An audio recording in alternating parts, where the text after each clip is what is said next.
Welcome back, everyone, to another Lord Duckman production. We're back with my custom Coleman KT196 Go Kart. Last week we modified the steering angles and made this kart Ackermann compliant. That made for some serious changes in steering, from massive understeer problems to being able to corner very tightly.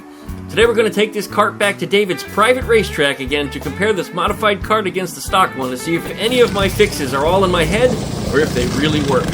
But before we do that, let's take a moment for our sponsor, the HIPA Store. The HIPA Store has been with us since the beginning when it came to getting these otherwise dead go-karts back up and running. First we got the carburetors that we needed, which are on sale for the month of March. Yes, this is the same carburetor that you find on a Predator 212 engine or any other Honda GX200 clone. HIPA is also having a sale on carburetors for some chainsaws and even some chains, so please check out the affiliate link down below in the video description, because when you support HIPA, you're also supporting my YouTube channel. Special thanks again to the HIPA Store, and special thanks to everyone for clicking the likey button, subscribing, and leaving a comment. We appreciate you all, so thanks so much. We'll be back with a test ride right after the intro.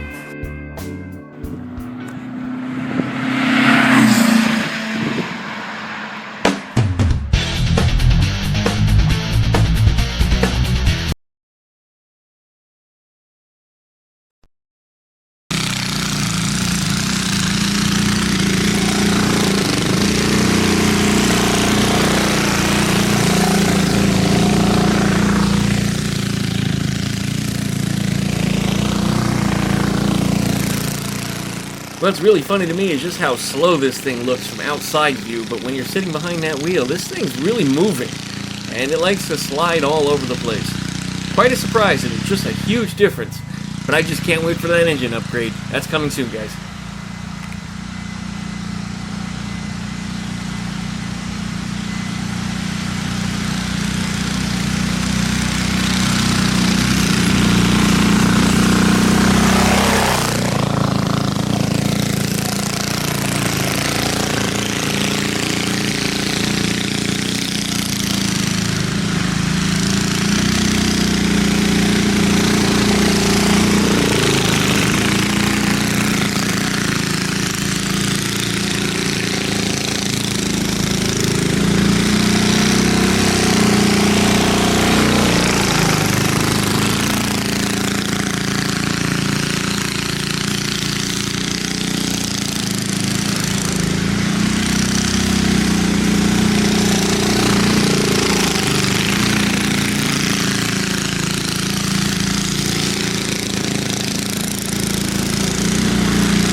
this thing is handling so much better than it was.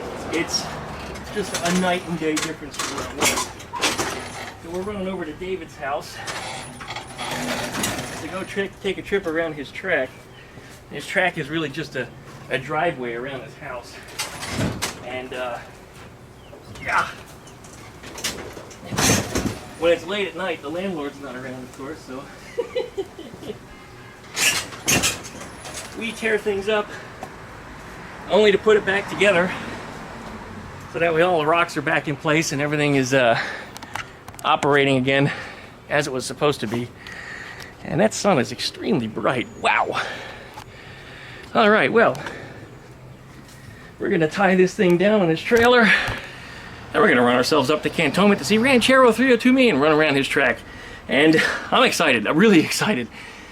The difference on how this thing handles is so much better than it was that I think even without my engine upgrades, I think this thing is gonna outperform him. And I really can't wait to see. It's going to be exciting, and he's probably going to think that I cheated or I tweaked the motor a little more than I should have or something. I don't know. As you know, I've done the carburetor, I advanced the timing, I put a straight pipe exhaust on it, and I put stronger pressure valve springs on it, and really, that's been all. Yeah, I should have added a little more rev to it, but I don't think it's that much. Oh, and probably one of the other big differences, I dropped the 10-tooth sprocket up front to an 8, which gave me a bit more torque, especially coming out of the turns. But anyway, as we noticed before, he used to always be right at my butt, and then when we'd hit a straight, I'd get away from him, and then as soon as we get into a turn again, he'd crash into me because that's just what he does. But I think I could probably take a tighter line now and maybe perform just a little better than before. So anyway, I'm doing too much talking.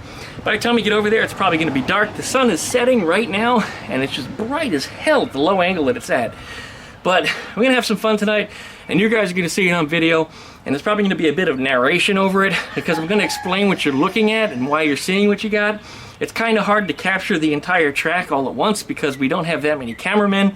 If we had a cameraman in each corner, it might be a little different, but what we're going to do is we're just going to prop a couple cameras on opposite sides of the track, and we'll just see what we come up with, and we'll determine from there. But it's going to be exciting, guys. Anyways, we'll see you back in just a little bit. 1 hour later.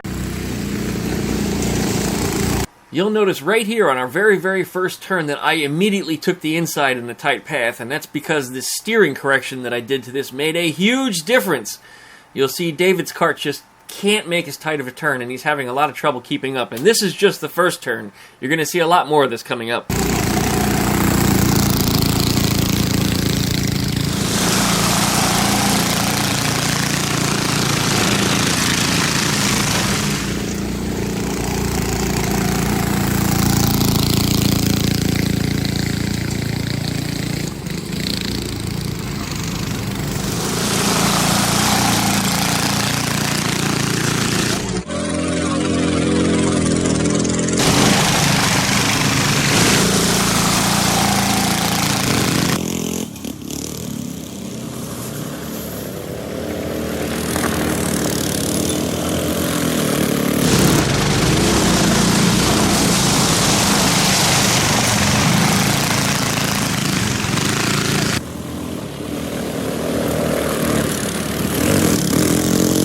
And right there, it happened just off camera. I was about to make a pass on the inside, and it didn't matter because he crashed into the hedges.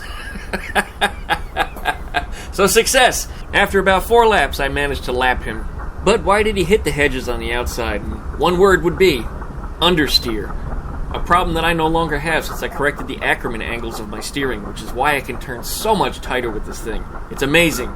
But yes, after about 4 laps, I lapped him. Well, on our first attempt, we decided to make all right turns because that's what David's more comfortable with, but like most racing here in North America, we're going to go left turns on this next go-around, so let's see what happens.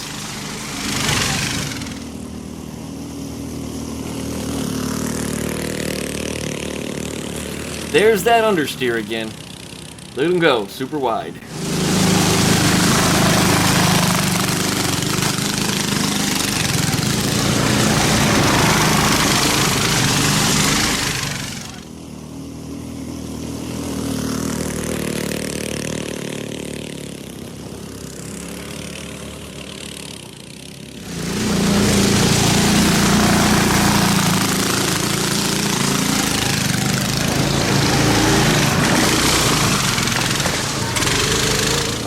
Here you're about to see another quirk, and that's where he pushes the kart so hard that it understeers like crazy, and then when he lets off the throttle, it snap oversteers. And this is something very common with air-cooled Volkswagens if you've ever pushed one really hard.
Well, that was a lot of fun, and my steering modifications sure have proven that they really do work properly. And it was definitely a good modification to make to my go-kart. But anyways, we went to park them. I decided to give them a little love tap. That's hard riding right there. I owed you one. All right, this is after my upgrades. How fast was I? Pretty damn fast. You know, I think the biggest change was actually the steering, not so much what I did to the engine. And the engine probably gave me a little bit of an advantage, but the steering, the modification to the Ackermann angle that the steering did not have previously really allowed me to cut those corners tight without those front wheels fighting with each other. Yeah, and it gave me an issue keeping up with you. Yeah, actually, we were pretty closely matched before. I mean, I'd get you in the straights, but in the turns, I would just slide out. Yeah. But I've also got a little better throttle control because I've had a little more practice now, so I'm not wide open all the time and drifting around corners, which is costing me time, but I'm actually modulating it a little bit better, so I think I'm in a better position now. But I had a lot of fun. We went down the road a couple times, outrunning. Shh, we didn't do that street shit. Yeah, we didn't. No, we didn't go on public roads. That's foolish. Don't do that. We went around my house, and I was a little aggravated because he was beating me every time. So every 20 feet I went, he probably gains 80 feet on me, which means... In the circle here, the circle track, I got you, but what happened in the drags? In the drags is I took off on you, and... You got me. I'll let you take off on me, and I would probably pull 20 feet on you, and I would stay that way. Yeah, you stayed about 20 feet ahead of me, and I was creeping up on you. We ran out of space. I think if I had like an eighth mile, I probably would catch you. So roughly, we probably ran about 100 yards. And what I heard coming up was like that. His muffler's coming creeping up on me. Yeah, you hear the loud exhaust. So if we probably ran 150 yards, he probably would have been like right even with me or past me, if not one. Probably. I think maybe even another 1/8 mile. I mean, I needed a lot more time to catch up with it because it was creeping. It was creeping. But if I had a 10-tooth sprocket back on there, that would up my top speed and I would probably get you. So we need to experiment with that. Let me put the 10 back on and see what happens. We went around the yard probably 4 times tonight. Yep. And before, every time we went around the yard, he'd be like 10 feet from me. I can catch him. Tonight, it was like he would put like 50 yards on me. Oh, I lapped you. It took 4 laps and I was past you. And then you crashed out.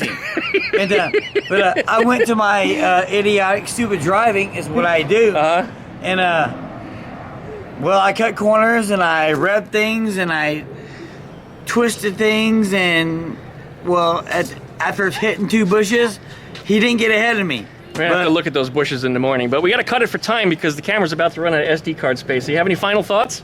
Y'all should stop saying you should and be more aware of you should.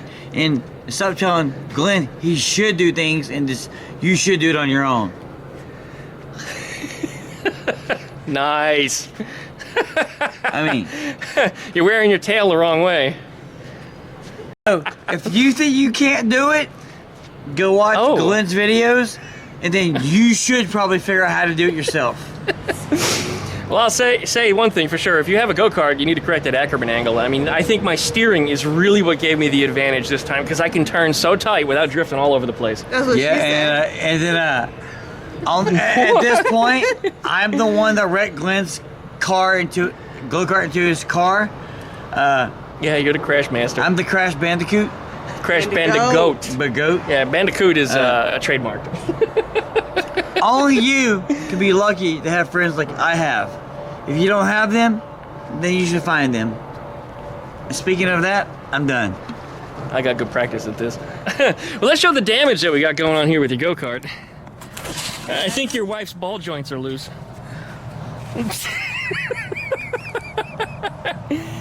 You got a little camber issue down here, David. This was after, I guess, the last couple laps. Suddenly something started to happen here. Could point to the problem there. All right, go on. Right here. I don't know what happened there. Looks good when you lift it. Just lift it up permanently. I'm going to have to put, like, a blur over Yeah, it looks like your lower ball joint is out. Right here. I think it's the tire. I think it's the bearing. I don't think it's the bearing. The bearing's floppy. Well, let's put it up on a block, in front of it on a block, and let's wiggle that thing. We might be able to fix it in 2 seconds. Well, that's not the way to do it, man. You can hurt yourself. Looks like it's your ball joint. Oh, yeah, it's ball joint. Well, I do have one of those on order for Amazon. It's One? supposed to be here today, if not tomorrow. All right, well, we'll get it fixed. You know we got the tools for it. We did the last one for you. Yeah. I lost one, too, way back when. You guys remember that? It is actually hitting the A-arm. Oh, it's a top one, then. Or is it? Look at that. I don't know what's going on there. It's hitting the A-arm. Yeah, okay. Well, let's shut the camera off and have a closer look. Got your wheel off here. We're checking out your spindle, and Apparently grab the spindle tip there and wiggle up and down. There you go. Looks like a lower ball joint came loose. So you got the nut turning on it, you said? You can spin it? Look at it. Woo! Well, that's easy enough to fix. You just got to get a wrench or a ratchet on. I think you might need a wrench for the top part, too. Well, the last time I replaced this, I didn't have to. But You might. the top part is Yeah, it is. right here. Yeah, it's like a 12 millimeter or something. But anyway, that should get you tightened back down. That's an easy enough fix. Hopefully, it's nothing any more serious than that. If it's just a loose bolt, no big deal. I'll let you hop right to it. I'm gonna Should be ratchet. an easy fix.